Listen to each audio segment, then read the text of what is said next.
کچھ اہم باتیں بتا کر کے ہم اپنی بات کو ختم کریں گے۔ میرے بھائیوں، ابھی جو آیت کریمہ آپ کے سامنے پڑھی گئی ہے، یہ آیت سورہ توبہ کی آیت ہے۔ آیت کا ترجمہ یہ ہے، آسان انداز میں آپ اس سے اندازہ لگائیں گے کہ اللہ تعالیٰ نے کیا کچھ کہا اس آیت کریمہ کے اندر۔ انما یأمر مساجد اللہ، یقیناً وہ لوگ اللہ کی مسجدوں کی تعمیر کرتے ہیں یا اللہ کی مسجدوں کو آباد کرتے ہیں جو لوگ اللہ پر ایمان رکھتے ہیں، یوم آخرت پر ایمان رکھتے ہیں، نماز قائم کرتے ہیں، زکوٰۃ ادا کرتے ہیں، اور وہ ڈرتے نہیں ہیں مگر اللہ سے۔ امید کہ یہی وہ لوگ ہیں جو ہدایت یافتہ ہیں۔ یہ آیت کا ترجمہ تھا جو آپ کے سامنے بیان کیا۔ میرے بھائیوں، جس مسجد کے اندر ہم روزانہ 5 نمازیں پڑھتے ہیں، اپنی بندگی کرتے ہیں، اپنے رب سے قریب ہونے کے لیے ہم یہاں پر آتے ہیں، اس مسجد کی اہمیت اگر ہمیں معلوم نہ ہو تو افسوس کی بات ہے۔ لہذا اس مسجد کا، اس مقام کا کیا مقام ہے شریعت کے اندر، اور اللہ کے رسول صلی اللہ علیہ وسلم نے مسجد میں آنے والوں کی کیا فضیلتیں بیان کی ہے، ان تمام چیزوں کو جاننا ہر شخص کی ذمہ داری۔ یہاں کیا کرنا چاہیے اور کیا نہیں کرنا چاہیے، ان تمام چیزوں کو جاننا بہت ضروری ہے۔ بہت ساری باتیں ہیں جو آپ سنتے ہوں گے، لیکن یاد دہانی کے لیے میں ذکر کروں گا آپ کے سامنے۔ اس ارادے سے ہم سنیں اس بات کو کہ ہم اپنی اصلاح کریں، اپنے آپ کی کمیوں کو ہم دور کریں۔ اس ناحیے سے اگر ہم اس بات کو سنیں گے تو یقیناً ہمارے لیے فائدہ ہی فائدہ ہے۔ میرے بھائیوں، مسجد وہ مقام ہے جو مرکز توحید ہے، مسجد وہ مقام ہے جو مرکز کتاب و سنت ہے، مسجد وہ مقام ہے جو مقام انوار ہے، مسجد وہ مقام ہے جہاں سے نور تقسیم ہوتے ہیں، جہاں سے ہدایتیں تقسیم ہوتی ہے، جہاں سے سنت تقسیم ہوتے ہیں، جہاں سے بدعت و خرافات کا خاتمہ ہوتا ہے، جہاں سے کتاب اللہ کی آواز بلند کی جاتی ہے۔ مسجد وہ مقام ہے، مسجد وہ مقام ہے جہاں پر اللہ تبارک و تعالیٰ کو بندہ راضی کرنے کے لیے آتا ہے، اللہ تبارک و تعالیٰ کا مہمان بنتا ہے۔ مسجد وہ مقام ہے جہاں پر انسان کے اخلاق درست ہوتے ہیں، جہاں پر انسان کی زندگیاں بنتی ہیں، جہاں پہ انسان کی زندگیاں سنورتی ہے، جہاں پر انسان کو اچھے اور برے کے اندر تمیز کرنے کی بات معلوم ہوتی ہے۔ مسجد وہ مقام ہے جہاں پر انسان حلال و حرام کے اندر تمیز کرنے کے تعلق سے معلومات کرتا ہے۔ مسجد وہ مقام ہے جہاں جس بندگی کے ذریعے سے انسان اپنے مقصد زندگی کو ثابت کرنے کی کوشش کرتا ہے۔ میرے بھائیوں، مسجد اللہ کے رسول صلی اللہ علیہ وسلم نے بیان فرمایا کہ اس روئے زمین پر سب سے مقدس مقام ہے، سب سے پاکیزہ اگر کوئی جگہ ہے تو مسجد ہے۔ اس لیے اللہ کے رسول صلی اللہ علیہ وسلم نے اپنی صحیح حدیث کے اندر بیان فرمایا، احب البلاد الی اللہ المساجد، اللہ کی نظر میں سب سے زیادہ پسندیدہ اگر کوئی جگہ ہے، سب سے زیادہ محبوب اگر کوئی جگہ ہے تو وہ مسجد ہے، اور اللہ کی نظر میں سب سے زیادہ ناپسندیدہ اگر کوئی جگہ ہے تو وہ بازار ہے اور مارکیٹ ہے۔ اب جو جگہ، جو مقام اللہ کی نظر میں اتنا محبوب ہو، اس کی کیا کہنے۔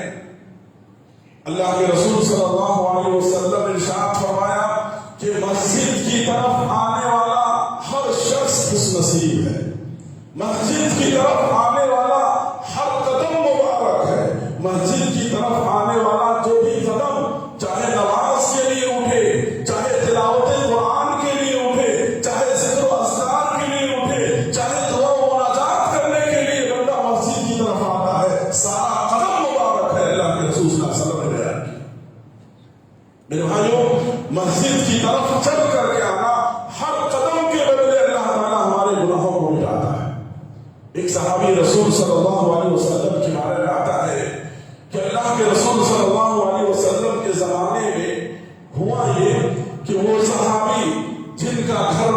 سے کافی دور تھا.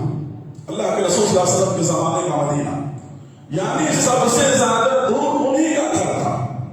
اور اللہ کے رسول صلی اللہ علیہ وسلم کے ساتھ پانچوں نماز میں وہ شریک ہوتے تھے. کافی دور سے آتے تھے. بعض صحابہ کو دیکھ کر کے ان کے اوپر بڑا ترس آیا, بڑا رحم آیا ان کے اوپر. لہذا بعض نے ان کو مشورہ دیا کہ کوئی سواری لے لو یا مسجد کے قریب آ جاؤ. تو انہوں نے کہا کہ میں مسجد کے قریب رہنا نہیں چاہتا, میرا گھر مسجد کے قریب ہو مجھے پسند نہیں. یہ بات سن کر کے صحابہ نے اللہ کے رسول صلی اللہ علیہ وسلم سے کہا کہ اللہ کے رسول فلاں صحابی نے اس طرح کی بات کہی ہے. اللہ کے رسول صلی اللہ علیہ وسلم نے اس صحابی کو بلایا اور بلا کر کہا کیا تم نے اس طرح کی بات کہی ہے؟ کہا اللہ کے رسول صلی اللہ علیہ وسلم ہاں میں نے یہ بات کہی ہے. میں اس لیے یہ بات کہا کہ میں جتنی دور سے آتا ہوں میرے دل کے اندر یہ ارادہ ہے کہ میرے جتنے قدم بڑھتے ہیں مسجد کی طرف ہر قدم کے بدلے اللہ میرے گناہ کو معاف کرے. اللہ کے رسول صلی اللہ علیہ وسلم نے کہا کہ اللہ تعالیٰ تیرے ہر نیت کو ہر نیک ارادے کو اللہ تعالیٰ تجھے پورا کرے, تیرے ارادے کو پورا کرے. اللہ کے رسول صلی اللہ علیہ وسلم نے اسے دعا دی. تو مطلب یہ ہے کہ اگر کسی کا گھر دور ہے اور مسجد کی پانچوں نمازوں کے لیے وہ مسجد آتا ہے تو اس سے بڑی خوشبختی کی بات کیا ہے, خوش نصیبی کی بات کیا ہے. بہت سارے لوگ کیا ہیں بہت سمجھتے ہیں یا یہ سمجھتے ہیں کہ بھائی مسجد دور ہے چلو گھر میں نماز پڑھ لیتے ہیں, اب اتنا دور کیا ہم جائیں گے. یہ سوچ کر کے انسان اتنی بڑی نیکیوں سے اتنے بڑے اجر و ثواب سے انسان محروم ہو جاتا ہے. میرے بھائیو مسجد کی طرف آنا اور مسجد کی طرف آتے ہوئے دعائیں پڑھنا, اللہ کے رسول صلی اللہ علیہ وسلم نے ہم کو جو دعا سکھلائی ہے آپ ذرا غور کیجیے کتنی پیاری دعا ہے. مسجد کی طرف آتے ہوئے آدمی کو چاہیے کہ یہ دعا پڑھے جسے دعا کے اندر اللہ کے رسول صلی اللہ علیہ وسلم نے صرف اللہ سے نور مانگا ہے, نور ہی نور سوال کیا ہے اللہ رب العالمین سے. اللہ کے رسول صلی اللہ علیہ وسلم نے ارشاد فرمایا اللهم اجعل في قلبي نورا وفي سمعي نورا وفي بصري نورا وعن يميني نورا وعن شمالي نورا وعن امامي نورا وخلفي نورا وفوقي نورا وتحتي نورا واجعل لي نورا. اللہ میرے دل کو منور کر دے, میرے دل کے اندر روشنی بھر دے. میرے پروردگار میری سماعت میں, میری بصارت میں, میرے آنکھ میں, میرے کان میں اللہ تو نور بھر دے. میرے دائیں, میرے بائیں, میرے آگے, میرے پیچھے, میرے اوپر, میرے نیچے پروردگار پورا نور ہی نور بنا دے پروردگار. اور اللہ تبارک و تعالیٰ نے مسجد کی اہمیت کا تذکرہ قرآن مجید کی جس سورت کے اندر اللہ رب العالمین نے کیا اس سورت کا نام بھی سورۃ النور ہے. سورۃ النور ہے اور اس سورۃ النور کے اندر اللہ رب العالمین نے کہا اللہ نور السماوات والارض مثل نورہ کمشکاۃ فیہا مصباح. یہ مسجد ہے جہاں پر نور ہی نور تقسیم ہوتے ہیں, جہاں پر ہدایت ہی ہدایت تقسیم ہوتے ہیں. لہذا اس مسجد کے اندر ہم اور آپ جو آتے ہیں اللہ کے رسول صلی اللہ علیہ وسلم نے ارشاد فرمایا یہ اللہ کے مہمان ہیں. مسجد کے اندر جو عبادت کے ارادے سے آتے ہیں یہ سارے کے سارے اللہ کے مہمان ہیں. چاہے صبح میں آئے, شام میں آئے, یعنی کسی بھی دن کے کسی بھی حصے میں انسان مسجد کے اندر آتا ہے, کسی بھی وقت آتا ہے, وہ اللہ کا مہمان ہے. اور اللہ ہمارا میزبان ہوگا کل قیامت کے دن, اور اللہ تعالیٰ اپنے مہمان بندے کی میزبانی کرے گا جنت کے اندر حشر کے دن, یعنی کل قیامت کے دن اللہ رب العالمین. میرے بھائیوں کتنی بڑی بات اللہ تبارک و تعالیٰ نے ہمارے اور آپ کے درمیان مسجد سے متعلق اللہ رب العالمین نے کہی ہے. اس لیے اللہ رب العالمین نے بیان فرمایا کہ انما یأمر مساجد اللہ, کہ مسجدوں کو وہی لوگ آباد کرتے ہیں جن کا ایمان اللہ کے اوپر ہے, آخرت کے دن پر ہے. یعنی مسجد کی تعمیری کام ہو یا مسجدوں کو عبادتوں سے آباد کرنا ہو, یہ ساری کی ساری چیزیں وہی لوگ کرتے ہیں جن کے دلوں میں اللہ کا ڈر ہوتا ہے اور اللہ کے علاوہ کسی اور کا ڈر نہیں ہوتا. تو لہذا مسجد سے جڑنا کسی بھی ناحیے سے, چاہے عبادت کے ارادے سے ہو یا مسجد کی ذمہ داری کے ارادے سے ہو یا مسجد کی ضروریات کو پورا کرنے کے ارادے سے ہو, ہر ارادے سے مسجد سے منسلک ہونا یہ سب سے بڑی خوش نصیبی کی بات ہے. سے بڑی خوش نصیبی کی بات ہے. مسجد اللہ کا وہ مقام ہے، وہ گھر ہے اللہ رب العالمین کا، جہاں پر انسانوں کو چاہیے کہ وہ اپنی ساری حیثیتوں کو مسجد کے دروازے کے باہر چھوڑ کر کے آئے. مسجد میں جب ہم آتے ہیں، مسجد کی خصوصیت ہے، مسجد کا یہ مقام ہے کہ اپنی ساری جتنی بھی ہماری یعنی مقام اور پوزیشن دنیا کا ہے وہ مسجد کے باہر. ہم اپنی جگہ پر بہت بڑے شہنشاہ ہوں گے، ہم اپنی جگہ پر بہت بڑے خزانے کے مالک ہوں گے، ہم اپنی جگہ پر ہو سکتا ہے کہ ہم بہت اعلیٰ حسب و نسب کے ہوں گے، ہم اپنی جگہ پر ہو سکتا ہے کہ ہم بہت سارے عہدے اور منصب کے مالک ہوں گے، ہم ہو سکتا ہے کہ معاشرے کے اندر ہمارا بڑا پہنچ ہوگا، بہت مقام ہوگا، ہم ہو سکتا ہے کہ معاشرے کے اندر ہمارا بڑا رعب و دبدبہ ہوگا، لیکن مسجد میں آتے ہوئے ہم مسجد کے دروازے پر یہ تمام چیزیں بھول جائیں کہ ہم اللہ کے گھر میں صرف اللہ کی کبریائی، اللہ کی عظمت، اللہ کی جلال، انہی چیزوں کو ہم بیان کرنے کے لیے ہم جا رہے ہیں. مسجد کے اندر اگر ہم ہیں کچھ تو اللہ کے غلام ہیں، اللہ کے بندے ہیں. ہم اپنی عاجزی اور انکساری کا اظہار کرنے کے لیے ہم یہاں پر آئے. اس جگہ پر کسی کو کوئی فضیلت نہیں، کوئی فوقیت نہیں. آپ دیکھیے مسجد کی سب سے بڑی خصوصیت کیا ہے. اسلام کے اندر ایک مالدار، ایک پیسہ جسے اللہ نے دیا ہے، اپنی محنت اور کمائی کے اکیلے پیسے سے بھی اگر ایک آدمی مسجد بناتا ہے، مسجد بناتا ہے، اللہ کا گھر بناتا ہے، لیکن اس کے لیے مسجد میں کوئی جگہ خاص نہیں کیا جا سکتا ہے. اگر وہ تاخیر سے آتا ہے اس کا مقام لاسٹ ہوگا. ایسا نہیں کہ کوئی غریب آدمی، معاشرے کا کوئی مجبور آدمی، کوئی بے بس آدمی جو پہلی صف میں آ گیا تھا لیکن یہ مسجد کو بنانے والا ہے اس لیے اس کو پیچھے کرو، اس کو آگے کرو، نہیں، بلکہ سارا مقام و مرتبہ ختم. یہاں پر سب برابر ہیں، سب برابر ہیں. اس لیے کہا شاعر نے کہ ایک ہی صف میں کھڑے ہو گئے محمود و ایاز، نہ کوئی بندہ رہا بندے نواز. ایک ہی صف میں امیر کیا، غریب کیا، فقیر کیا، محتاج کیا، سب ایک صف میں کھڑے ہو گئے، کندھے سے کندھا ملا کر، پیر سے پیر ملا کر کے. کوئی کسی کو یہاں پر کوئی مقام و مرتبہ نہیں. سب اللہ کے بندے ہیں، سب اللہ کے غلام ہیں، سب اللہ سے مناجات کرنے آئے ہیں، سب اللہ سے مانگنے کے لیے آئے ہیں. یہ وہ مقام ہے میرے بھائی.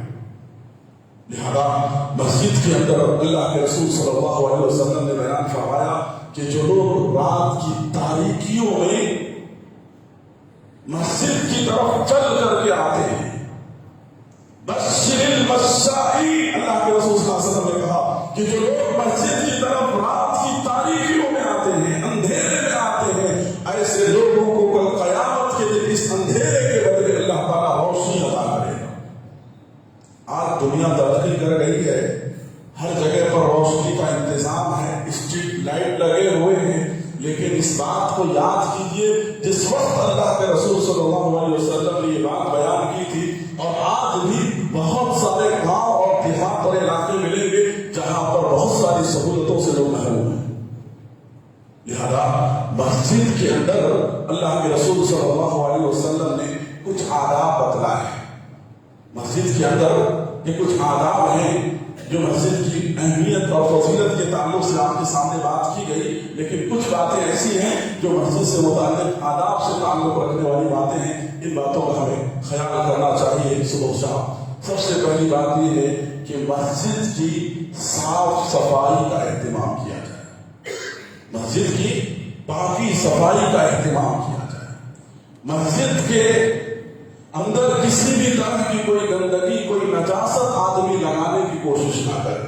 یہ اللہ کا گھر ہے، یہاں پر لوگ اپنا ماتھا ٹیکتے ہیں، یہاں پر لوگ سجدے کرتے ہیں، رکوع کرتے ہیں، قیام کرتے ہیں. یہاں پر کسی بھی طرح کی کوئی گندگی نہیں ہونی چاہیے. مسجد کی پاکی صفائی کا لحاظ رکھنا، خیال رکھنا ہر فرد کی ذمہ داری ہے، ہر فرد کی ذمہ داری ہے. یہ الگ بات ہے کہ مسجد کی صاف صفائی کے لیے ایک شخص متعین ہوتا ہے، ایک شخص کو رکھا جاتا ہے، اس کی ذمہ داری تو ہے، لیکن اس کے علاوہ چاہے ہم کچھ بھی ہو اپنی دنیا کے اندر، اپنے گھر، اپنے مقام، اپنے معاشرے کے اندر، لیکن اللہ کے گھر میں اگر ہم کوئی گندگی اور کوئی نجاست دیکھتے ہیں تو یہ ہماری ذمہ داری ہے کہ ہم اس گندگی، اس نجاست کو ہم صاف کریں، اور اس کو صاف کرنے سے ہمارا مقام و مرتبہ کم نہیں ہوگا۔ آپ اندازہ کیجئے اس کائنات کی سب سے عظیم ہستی، سب سے عظیم ہستی یعنی اللہ کے رسول صلی اللہ علیہ وسلم کی عظیم ہستی، ایک مرتبہ مسجد نبوی کی دیوار سے کسی نے بلغم لگا دیا تھا۔ بلغم جو ہوتا ہے، اس بلغم، اس نجاست کو کسی نے دیوار سے لگا دیا۔ اللہ کے رسول صلی اللہ علیہ وسلم اس کو دیکھ کر سخت ناراض ہوئے۔ آپ صلی اللہ علیہ وسلم کے اطراف میں سینکڑوں صحابہ تھے، آپ حکم دے سکتے تھے، ایک حکم پر کیا سے کیا ہو جاتا، لیکن اللہ کے رسول صلی اللہ علیہ وسلم نے خود اپنے ہاتھوں سے اللہ کے رسول صلی اللہ علیہ وسلم نے اس کو صاف کیا، اور اللہ کے رسول صلی اللہ علیہ وسلم نے اس جگہ پر خشوع لگایا۔ اللہ کے رسول صلی اللہ علیہ وسلم، آج ہم مساجد کے اندر دیکھتے ہیں کہ کوئی آدمی کوئی گندگی دیکھ کر کے اس کو شکایت کی شکل تو دیتا ہے ذمہ داروں سے، لیکن خود اس کو صاف کرنے کی وہ کوشش نہیں کرتا ہے۔ وہ سوچتا ہے کہ ہم اس کا شکایت بنا کر کے، شکایت کر کے ہم اپنا ایک مقام حاصل کر لیں گے، لیکن تم اللہ کی نظر میں ایک مقام حاصل نہیں کرنا چاہتے۔ لہذا اللہ کے رسول صلی اللہ علیہ وسلم نے بیان کیا کہ میری امت کی ہر نیکی مجھے پیش کیا گیا، مجھے دکھلایا گیا۔ میں آج کی رات میں اللہ کے رسول صلی اللہ علیہ وسلم کی چھوٹی سے چھوٹی نیکی، بڑی سے بڑی نیکی مجھے میری امت کے دکھلائے گئے۔ میری امت کی سب سے چھوٹی نیکی جو مجھے دکھلایا گیا وہ یہ کہ مسجد کے اندر ایک کوئی گندگی، کوئی کچرا گرا ہوا ہے جس کو میری امت کا ایک فرد اٹھا کر کے باہر پھینک رہا ہے۔ یہ نیکی بھی اللہ تعالیٰ نے مجھے میری امت کا دکھلایا۔ آج میں افسوس کے ساتھ میں یہ بات کہتا ہوں، کتنے ایسے لوگ ہیں میرے بھائی جو اپنی اصلاح کرے، آپ مسجد میں بیٹھتے ہیں، شاید ان کو کوئی جگہ یا مقام نہیں ملتا ہے، اپنا ناخن توڑ کے مسجدوں میں ڈالتے ہیں۔ یہ حقیقت ہے، سجدہ کرتے ہوئے کتنی مرتبہ ہمارے سامنے آتے ہیں، کتنا بڑا گناہ کا کام کر رہے ہو میرے بھائی۔ کہا کہ ایک ٹھیکا اگر کوئی اٹھاتا ہے اس کے لیے اللہ کے پاس اجر و ثواب ہے، اور اگر ایک ٹھیکا، ایک ناخن اگر توڑ کر کے مسجد میں ڈالتے ہو تو اللہ کے پاس کیا سزا ہو۔ مسجدوں کی صفوں میں، قالینوں پر آپ کو دیکھنے کو ملیں گے کتنے ایسے لوگ ہیں جو اپنے ناخنوں کو توڑ کر کے، اپنے بالوں کو داڑھی کی گرا کر دیکھتے ہوئے بھی نظر انداز کر کے وہ چلے جاتے ہیں۔ اللہ سے ڈرے اس معاملے کے اندر۔ لہذا باقی صفائی مسجد کے اندر جہاں تک ہو سکے، جس حد تک ہو سکے، ہمیں چاہیے کہ ہم اس معاملے میں اپنی آخرت کی تیاری کے لیے ہم ان کاموں کو، اپنے آپ کو، اپنی چیز کو ہم استعمال کریں۔ میں یہاں پر ایک واقعہ آپ کو میں سنانا چاہتا ہوں جو حقیقت ہوا اور ہو رہا ہے۔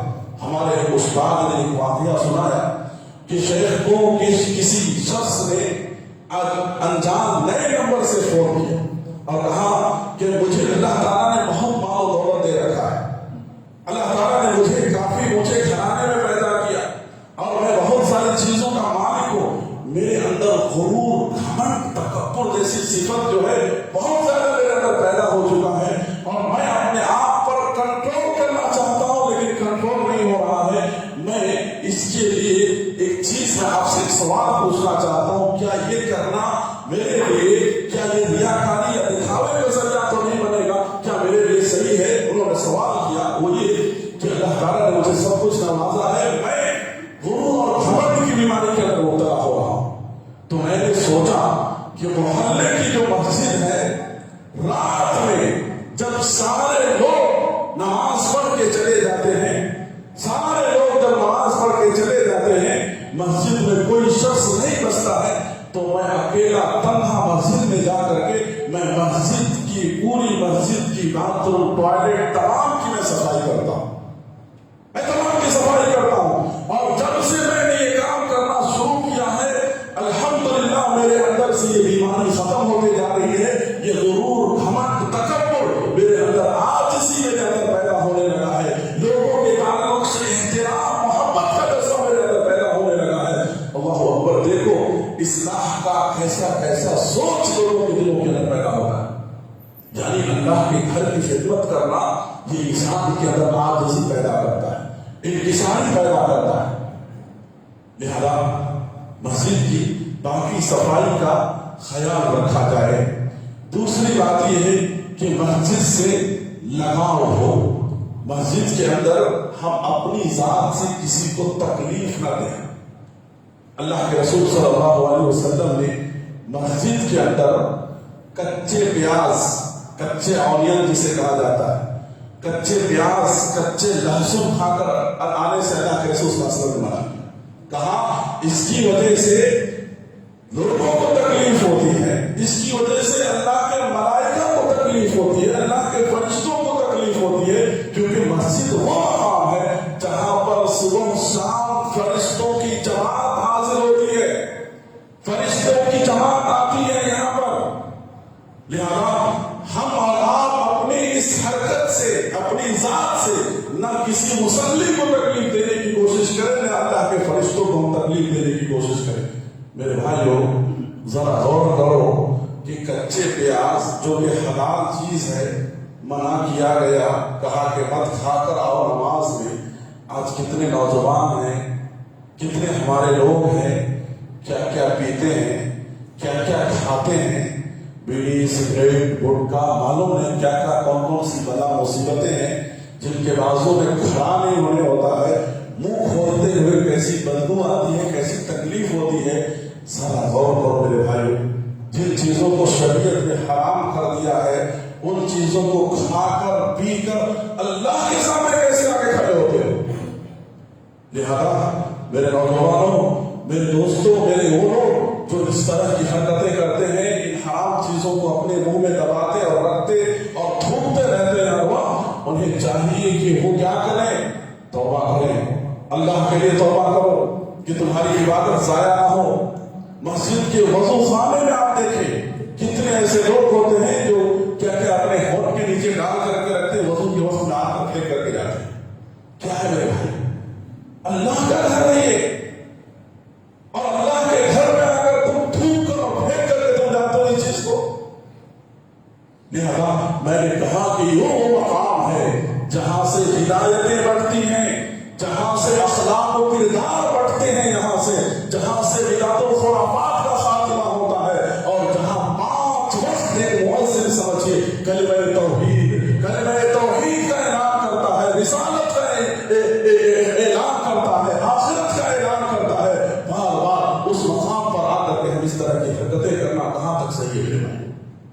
اللہ سے ڈرو، اللہ کے لیے اصلاح کرو، اللہ کے لیے تمام چیزوں کو چھوڑو، ہر وقت چھوڑو ان چیزوں کو، اپنی زندگیوں سے نکال دو حرام چیزوں کو۔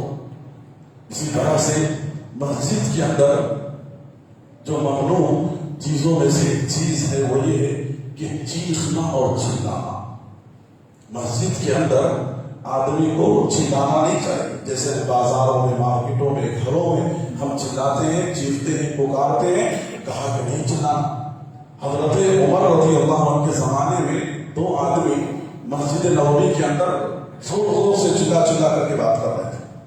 حضرت عمر کے تعلق سے سعید بن زید رضی اللہ عنہ کہتے ہیں کہ حضرت عمر نے ان دونوں آدمی کو بلانے کا حکم دیا اور کہا کہ ان دونوں کو بلا کر کے لاؤ جو بلند آواز سے زور زور سے مسجد کے اندر اللہ کے رسول صلی اللہ علیہ وسلم کی مسجد میں بات کر رہے تھے۔ بلا کر پوچھا تم دونوں کہاں کے ہو؟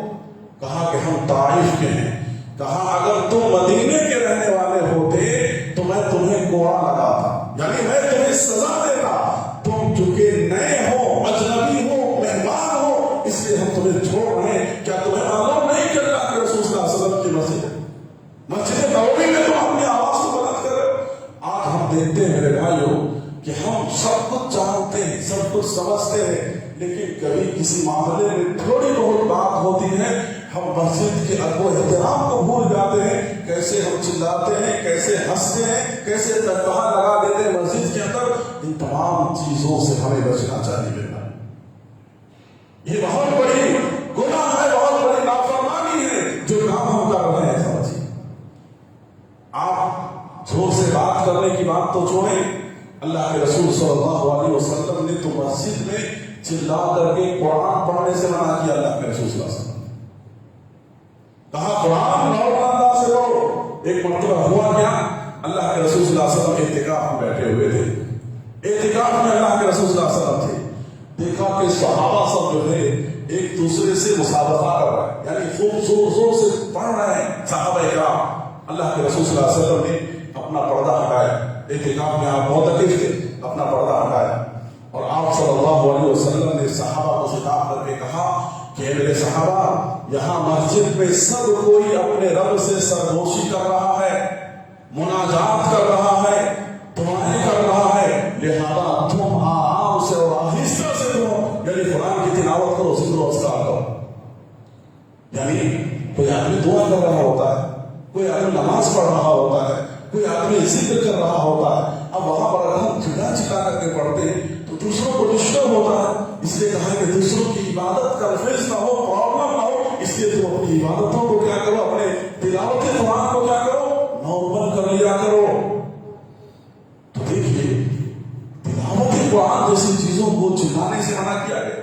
اسی طرح سے بعض لوگ نمازوں کے اندر بھی آپ دیکھیں گے کہ بہت زور زور سے دعائیں پڑھتے ہیں. رکوع کی دعا ہو، سجدے کی دعا ہو، یہ دعاؤں کو بہت زور زور سے پڑھتے ہیں. ان چیزوں سے بچنا چاہیے. سبحان ربنا، سبحان ربی العظیم بہت زور زور سے بولتے ہیں. ان چیزوں سے بچنا چاہیے نارمل طریقے سے، کیونکہ دوسروں کی جو ہے نماز ڈسٹرب نہ ہو. اور اسی طرح سے مسجد کی اور ایک خصوصیتوں میں سے خصوصیت یہ ہے کہ جب کبھی ہم مسجد کے اندر آتے ہیں فرض نماز کے علاوہ تو ہمیں تحیۃ المسجد پڑھ کے بیٹھنا چاہیے. تحیۃ المسجد، مسجد میں آنے کے بعد ہم 2 رکعت پڑھ کے ہی ہم مسجد میں بیٹھیں. ان چیزوں کا اہتمام اکثر دیکھتے ہیں، اس سنت کا اہتمام نہیں ہوا. یہاں تک کہ اہل علم نے کہا کہ ممنوع اوقات میں، جس اوقات میں کہ نماز پڑھنے سے منع کیا گیا ہے، لیکن اس وقت میں اگر آپ مسجد میں داخل ہوئے تو بھی آپ کو 2 رکعت نماز پڑھ کے ہی مسجد میں بیٹھنا چاہیے. اب دیکھیے عصر کے بعد سے مغرب تک کوئی نماز نہیں، سورج غروب ہونے کے بعد مغرب کی نماز. اب عصر کے بعد آپ کسی کام سے مسجد میں آئے، کسی وجہ سے مسجد میں آئے، آپ 2 رکعت تحیۃ پڑھ کے تحیۃ مسجد پڑھ کے آپ بیٹھے. تو لہٰذا یہ اللہ کے رسول صلی اللہ علیہ وسلم کی سنت ہے. اگر فرض نماز کے ٹائم میں آتے ہیں تو تحیۃ المسجد کی ضرورت نہیں ہے. آپ ظہر کے ٹائم میں آئے تو اس سے پہلے جو سنت ہیں آپ وہی پڑھیں. لیکن ان کے علاوہ اوقات میں اگر ہم مسجد کے اندر تشریف لاتے ہیں، مسجد کے اندر آنا ہوتا ہے، تو ہم ذکر کرنے کے ارادے سے یا دعا کرنے کے ارادے سے یا قرآن پڑھنے کے ارادے سے یا اپنے کسی بھی ضرورت کے ارادے سے آتے ہیں تو ہمیں 2 رکعت نماز پڑھ کے بیٹھنا چاہیے. اللہ کے رسول صلی اللہ علیہ وسلم ایک مرتبہ خطبہ دے رہے تھے، ایک صحابی آئے اور ڈائریکٹ بیٹھ گئے. اللہ کے رسول صلی اللہ علیہ وسلم نے ممبر سے ان کو اٹھایا اور اٹھانے کے بعد اللہ کے رسول صلی اللہ علیہ وسلم نے کہا 2 رکعت پڑھو پھر تم بیٹھو. اللہ کے رسول صلی اللہ علیہ وسلم نے حکم دیا. تو یہ تحیۃ المسجد کا جو ہے اس بات کا جو ہے خاص خیال رکھنا چاہیے. اور اسی طرح سے اور ایک چیز یہ ہے کہ مسجد کے اندر عورتوں کو آنے سے منع نہیں کرنا چاہیے. آج بہت ظلم ہو عورتوں کے اوپر. آج معلوم نہیں کتاب و سنت کی باتیں لوگوں کو کیوں نہیں سمجھ میں آ رہی ہیں. آج عورت بازار جا سکتی ہے، آج عورت مارکیٹوں میں ہر محفل کے اندر جا سکتی ہے، آج بڑے بڑے مالوں کے اندر جا سکتی ہے، آج عورتیں درگاہوں کے اوپر جا سکتی ہیں، آج جلوس کے اندر جا سکتی ہے، آج تعزیتوں کے اندر جا سکتی ہے، لیکن آ نہیں سکتی ہے تو کہاں؟ مسجد کے. کیوں؟ فتنہ ہو جائے. کیوں فتنہ ہو جائے؟ پورے فتنہ کرنے والوں بھی بیٹھے ہوئے ہیں. بازاروں مارکیٹوں میں فتنہ نہیں ہے، وہاں پر پورے شریف لوگ بیٹھے ہوئے ہیں. اللہ کے رسول صلی اللہ علیہ وسلم کی مخالفت کر رہے ہو. اللہ کے رسول صلی اللہ علیہ وسلم نے کہا لا تمنعوا اماء اللہ، اللہ کی بندیوں کو اللہ کے گھر میں جانے سے منع مت کرو. آج بڑے افسوس کے ساتھ اور دکھ کے ساتھ کہنا پڑتا ہے جو اس قوم کی لڑکیاں غیروں کے ہاتھ میں ہاتھ ڈال کر کے بھاگ رہی ہیں اور غیروں کے ساتھ جو جا رہی ہیں، کبھی غور کیا اس کا ریزن کیا ہے؟ اس کا ریزن یہی ہے کہ چلو مردوں کے لیے تو جمعہ ہے، دروس ہیں، خطبات ہیں، مختلف قسم کی تربیتی پروگرامس ہوتے ہیں. عورتوں کے لیے کیا ہے؟ ان کی تربیت، ان کی دین کے لیے کیا انتظام کیا ہے؟ اور الحمدللہ جن کی عورتیں دینی محفلوں میں آتی ہیں، جن گھرانے کی عورتیں دیکھیں محفلوں میں آتی ہیں، الحمدللہ وہ اس مصیبت سے وہ محفوظ ہیں، محفوظ ہیں اس مصیبتوں سے۔ جو مسجدوں میں آتی ہیں، دروس سنتے ہیں، علماء کے بیانات سنتے ہیں، مختلف قسم کے یعنی اصلاحی پروگرام کے اندر وہ شامل ہوتے ہیں، آج ان لوگوں کی تعداد ہے جو لوگ سمجھے اپنی عورتوں کو دین سے دور کیے ہوئے ہیں، صرف اسکول اور کالجوں کے اندر اپنے بچوں کو اسٹار بنائے ہوئے ہیں، ان کی بچیاں ہی غیروں کے ساتھ آتی ہیں۔ کیوں؟ سنت رسول کی مخالفت کی وجہ سے یہ دن دیکھنا پڑ رہا ہے۔ میرے بھائیوں، عورتوں کو تعلیم دیا گیا کہ عورتیں مسجد میں آئیں لیکن سادگیت کے ساتھ آئیں، بن سنور کر کے نہ آئے، زیورات لڑکا کر کے نہ آئے۔ ہم نارمل جو استعمال کرتے ہیں اس میں کوئی فرض نہیں ہے، لیکن یہاں پر کسی بھی طرح کی خوشبو لگا کر کے نہ آئے، یہاں پر کسی بھی طرح کے ایسی حرکتیں نہ کرے جس کی وجہ سے اس کی بدنامی ہو۔ ایک مرتبہ حضرت ابو ہریرہ رضی اللہ عنہ کھڑے تھے راستے، دیکھا کہ ایک خاتون جا رہی ہے، اس کے گزرتے ہی راستہ پوری طرح سے مہک اٹھا۔ حضرت ابو ہریرہ نے کہا، یا امۃ الجبار، ان کا نام تھا، کہاں جا رہی ہو؟ کہا مسجد۔ کہا خوشبو لگا کر؟ تم نے اللہ کے رسول صلی اللہ علیہ وسلم کی نافرمانی کی، اللہ کے رسول صلی اللہ علیہ وسلم کی، کیونکہ اللہ کے رسول صلی اللہ علیہ وسلم نے عورتوں کو خوشبو لا کر مسجد جانے سے منع کیا، یہاں تک اللہ تعالیٰ اس کی عبادت کو قبول نہیں کرتا ہے جب تک کہ وہ جا کر غسل نہ کرے۔ تو یہاں آئے، سادگیت کے ساتھ آئے۔ اور ایک بات یہ ہے کہ مسجد میں آتے ہوئے، مسجد کے اندر اگر ہم بیٹھے ہوئے پہلے سے کسی وجہ سے، کسی ذکر و اذکار یا کسی اور وجہ سے مسجد میں اگر اذان ہو گئی ہے تو مسجد سے باہر نہیں نکلنا چاہیے، یہاں تک کہ ہم نماز پڑھ لیں، الا یہ کہ کوئی شدید عذر ہو یا کوئی بہت بڑا ریزن ہو تو آدمی کو جانا چاہیے۔ ابھی اذان ہو گئی، ہم بہت دیر سے یہاں پہ بات کر رہے تھے، بیٹھے ہوئے تھے، رکے ہوئے تھے، اذان ہو ہم نکل گئے، یہ غلط چیز ہے، اسے شریعت نے منع کیا ہے۔ ایک شخص حضرت ابو ہریرہ رضی اللہ عنہ کے زمانے میں اذان ہوا، وہ شخص نکل گیا مسجد سے۔ حضرت ابو ہریرہ رضی اللہ عنہ نے کہا کہ انہوں نے اللہ کے رسول صلی اللہ علیہ وسلم نے ابو القاسم کی اس نے نافرمانی کی، لہذا یہ کچھ مسجد سے متعلق کچھ باتیں تھیں جو آپ کے سامنے بیان کیا گیا۔ اللہ رب العالمین سے دعا کرتے ہیں کہ رب العالمین مسجد جہاں ہم اللہ کی عبادت کرتے ہیں، جہاں پر اللہ کو راضی کرتے ہیں، اپنی عاجزی اور انکساری کا اظہار کرتے ہیں، اپنی مناجات اور فریادیں کرتے ہیں، اللہ تعالیٰ اس مقام کا عزت و احترام ہمارے دلوں کے اندر پیدا فرما دے، اور ہر طرح کی بے ادبی سے، بے حرمتی سے اللہ تعالیٰ کا حفاظت فرما دے۔ اقول قولی ھذا استغفر اللہ۔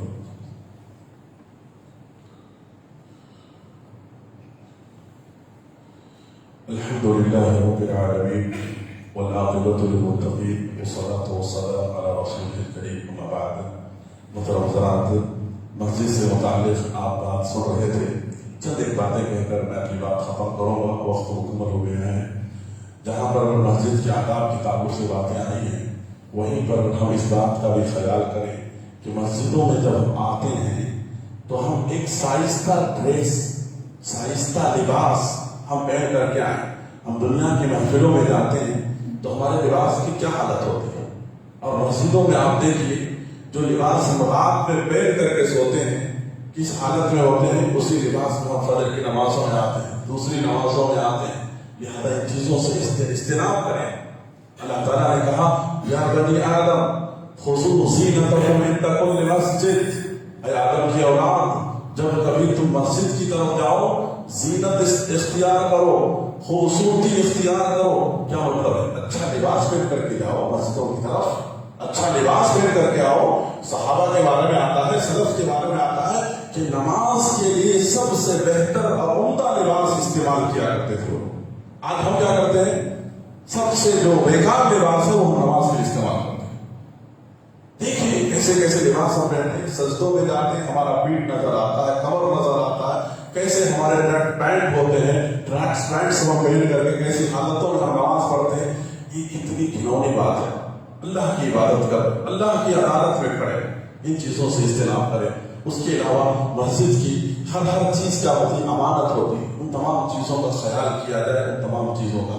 مسجد کے باہر ہم آداب کا خیال رکھیں، جیسے چپل رکھنے کے ریک بنائے گئے، ایک ڈسپلن، آپ وہاں پر اپنے ڈسپلن کو ظاہر کریں۔ ہم دیکھتے ہیں ایسی بے ترتیب ہماری سب چیزیں ہوتی ہیں جس سے عجیب سا لگتا ہے دیکھنے۔ باہر گاڑیوں کا مسئلہ ہے، ہم اس طرح سے اپنی گاڑیوں کو لگاتے ہیں دوسروں کو تکلیف ہوتی ہے. لہذا مسجد میں جب ہم عبادت کے لیے آتے ہیں ان تمام باتوں کا ہم خیال کریں میرے بھائیوں. مسجد کی اہمیت جب اتنی ہے تو اس کے اطراف وارنات میں بھی تمام ڈسپلین کی پابندیاں ہونی چاہیے. غیروں کی عبادت خانوں میں جا کر دیکھو، اپنی عبادت خانوں میں اندر باہر کس طرح سے وہ ڈسپلین کو فالو کرتے ہیں.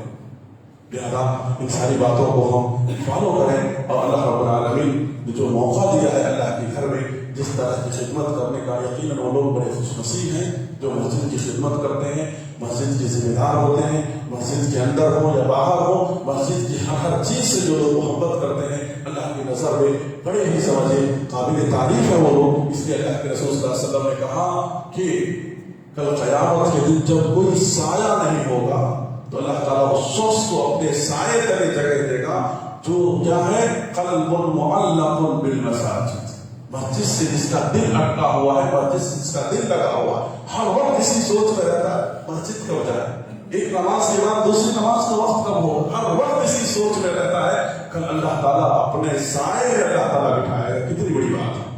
اور مسجد کی جو ذمہ داریاں ہم لیتے ہیں جہاں پہ خوش نصیبی ہے وہیں پر اگر ہم اپنی ذمہ داریوں کے اندر اگر کوتاہ ہیں، ذمہ داریوں میں اگر ہم سے کوتاہیاں ہو رہی ہیں تو اللہ کے پاس جواب بھی دینا ہے اس کے تعلق سے، ایک ایک چیز کے تعلق سے. تو یہاں سزائیں بھی اتنی خطرناک ہیں. ان تمام باتوں کا خیال کریں. اور میرے بھائیوں ایک دعا کی درخواست کی گئی ہے کہ خاتون بہت ہی سیریس حالت میں ہے، اللہ سے دعا کریں کہ اللہ نے صحت عاجلہ کاملہ اللہ رب العالمین کو دے، اور ان کے ساتھ جو بھی مریض ہیں ان تمام کو اللہ تعالیٰ نصیب فرمائے، اور جو لوگ گزر گئے اللہ ان تمام کی مغفرت فرمائے.